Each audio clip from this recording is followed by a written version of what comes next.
বিজ্ঞান আল্লাহ একবারে ঢুকাই দিছে কোরআনের মধ্যে। আমার কথা হলো তাইলে নবী কোনটা হালাইছে? ওরা গাধার বাচ্চা গাধায়। আসলে হচ্ছে নবী মুহাম্মদ হচ্ছে এই শয়তানের এজেন্ট।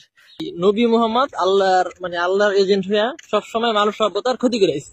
এই মানব সভ্যতার বাধার প্রধান কারণ হচ্ছে নবী মুহাম্মদ আর হচ্ছে গিয়া এই ইসলাম।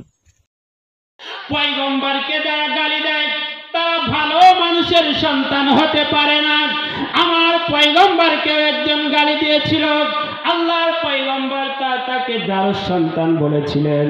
সাহাবায়ে কেরাম গভীরভাবে তদন্ত করে দেখলেন এই যেই সন্তানটা আমার পয়গম্বরকে গালি দিয়েছে, এই ছেলের বাবা বিভিন্ন দেশ বিদেশে ব্যবসার জন্য ঘোরাফেরা করত, আর এর মা তার দেওরের সাথে সম্পর্ক করে অবৈধ সন্তান হয়েছে।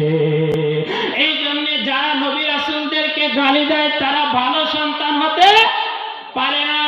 উলামা ওয়ারাসাতুল আম্বিয়া, উলামায়ে কেরাম হলো পয়গম্বর আলাইহিস সালামদের ওয়ারিস।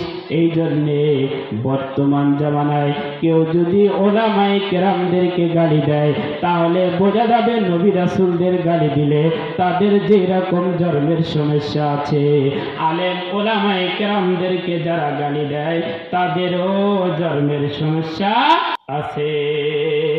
এই জন্য আল্লাহর পয়গম্বর বলেন, আলেম হতে পারো নাই, তালেবুল ইলম হতে পারো নাই, তোমরা মুঈনান তাদেরকে সাহায্য সহযোগিতা করো। সাহায্য সহযোগিতাও যদি তোমরা করতে না পারো তাহলে তোমরা উলামায়ে কেরামকে মুহাব্বত করো। উলামায়ে কেরামদেরকে মুহাব্বত যদি তোমরা করতে না পারো ফাতুহলিক, তাহলে তোমরা ধ্বংস হয়ে যাইবা। এই জন্য আলেম উলামায়ে কেরামকে মুহাব্বত করবো তো ইনশাআল্লাহ।